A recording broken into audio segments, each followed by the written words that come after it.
본무가족 여러분, 명절을 잘 보내고 계십니까? 즐거움과 기쁨이 여러분의 삶에 가득하기를 기원합니다. 오늘도 변함없이 각 가정에서 새벽 제단을 쌓는 여러분 모두를 환영합니다. 말세 이렇게 삽시다. 오늘은 6번째 시간으로 신령과 진정으로 예배 드리며 라는 제목으로 말씀드리겠습니다. 먼저 오늘의 본문 이사야 6장 5절로 8절의 말씀을 제가 봉독해 올립니다. 그때에 내가 말하되 화로다 나여 망하게 되었도다.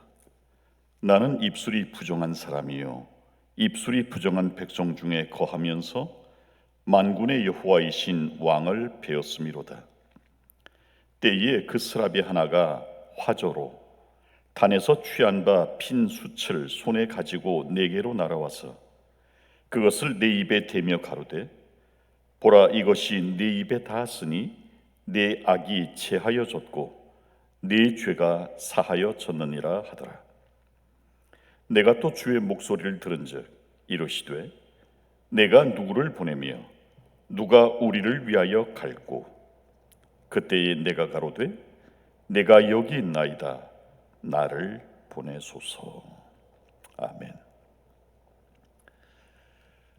우시야는 16세의 왕이 되어 52년간 남방 유다를 통치했던 매우 훌륭한 왕이었습니다. 그런 우시야가 죽자 온 나라가 어둠 가운데 빠졌습니다. 왕이 죽자 백성들의 마음도 흔들리고 말았습니다. 그러나 하나님의 사람 이사야만은 하나님의 성전에서 하나님께 예배 드렸습니다. 모두 하나님을 떠나가는 그 시각에 엘리야는 참 하나님을 경배했습니다. 말세 하나님이 찾으시는 사람은 바로 신령과 진정으로 하나님을 예배하는 사람들입니다. 요한복음 4장 23절은 이렇게 말씀하십니다. 아버지께 참으로 예배하는 자들은 신령과 진정으로 예배할 때가 오나니 곧 이때라. 아버지께서는 이렇게 자기에게 예배하는 자들을 찾으신다고 기록하고 있습니다. 하나님께서는 예배를 통하여 당신을 만난 사람들을 찾으시고 바로 그 사람들을 쓰신다고 말씀하십니다. 모이기를 패하는 말세에 우리는 신령과 진정으로 예배 드려야 합니다. 예배는 어떤 의미가 있을까요? 3가지로 요약해 봅니다. 우선 예배는 하나님과의 만남입니다. 훌륭한 왕이 죽자 나라는 극심한 혼란에 빠졌습니다. 우시야를 대신할 사람이 아무도 없었기 때문입니다. 그래서 그들은 우왕좌왕 좌충우돌했습니다. 그때 이사야는 성전을 찾습니다. 그리고 성전에서 하나님을 예배하는 가운데 한 가지를 깨닫습니다. 비록 왕은 죽었지만 동일하신 하나님이 온 우주 만물을 변함없이 다스린다는 사실을 깨달은 것입니다. 혼란한 세상이지만 동일한 사랑으로 온 세상을 통치하시는 하나님은 건재하심을 바라보게 되었습니다.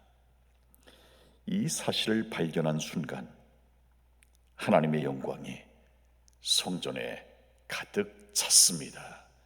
그리고는 찬양 소리가 들렸습니다. 거룩하다, 거룩하다, 거룩하다고 말입니다.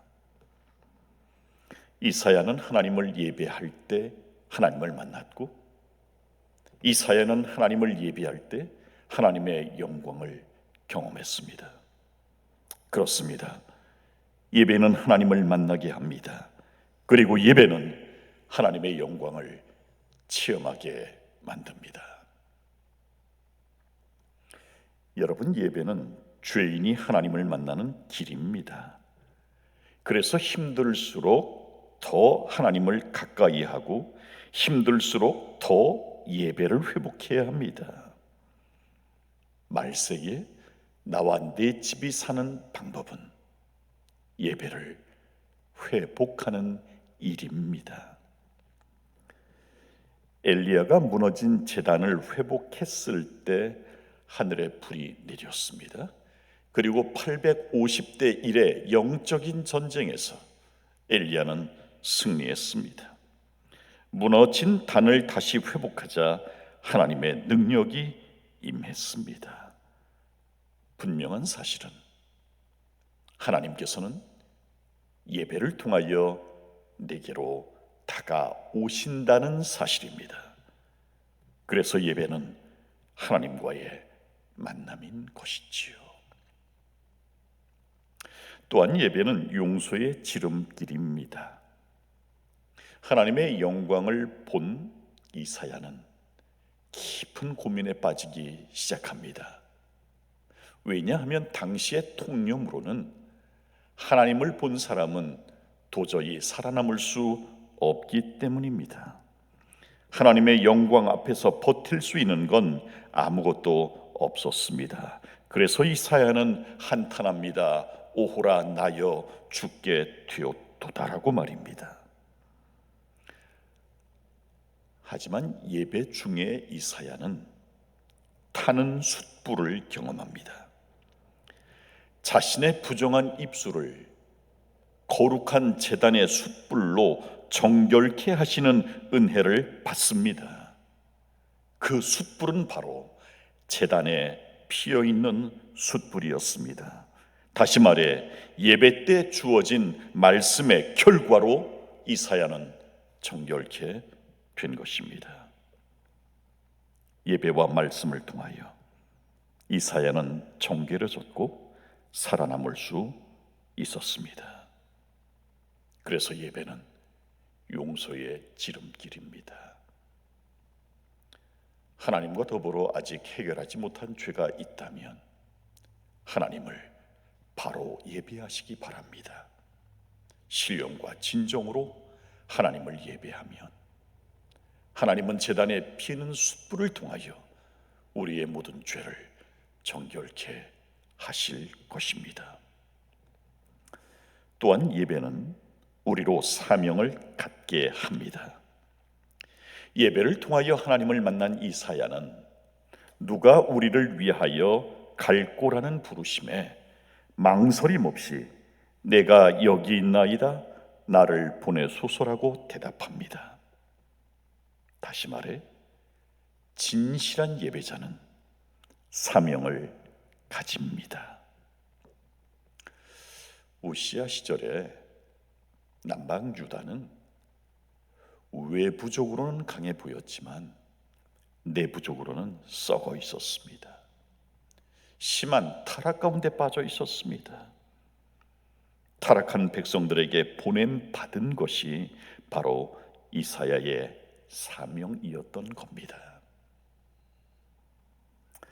말세에도 하나님은 세상을 위해 보낼 사람을 찾고 계십니다.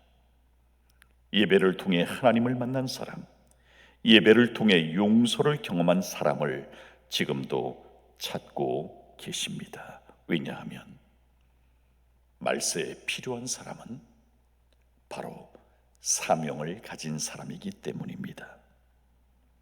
본부가족 여러분, 이사야처럼 예배를 회복합시다. 그리고 용서를 경험합시다. 우리의 현장은 교회가 아니라 세상입니다. 우리는 교회 속의 신자로 끝나서는 안 됩니다. 세상에 나가는 빛과 소금이 되어야 합니다. 이사야의 사명을 가진 사람, 바로 그 사람이 말세에 필요한 사람입니다. 사랑하는 본부가족 여러분, 말세 때는 모이기를 패하게 될 것입니다. 예배권을 박탈당하는 일이 왕왕 일어나게 될 것입니다. 그럴 때에도 이사야처럼 오직 하나님을 예배하는 우리 되었으면 좋겠습니다. 우시야 시절 그가 죽자 온 백성들이 하나님을 등졌지만 이사야만큼은 끝까지 하나님을 예배하였기에 그에게 사명을 주어 그를 당신의 종으로 삼으셨던 우리 하나님의 거룩한 사명자가 될 수 있는 저와 여러분 되시기를 바라면서 오늘 말씀 마칩니다. 기도합시다.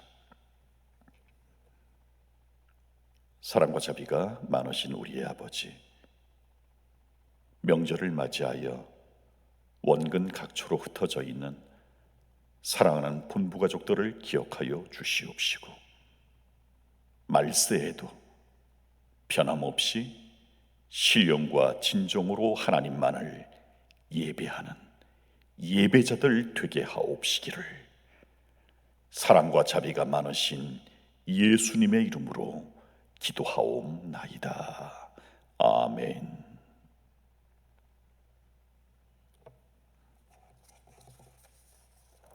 오늘의 기도 제목 소개해 올립니다.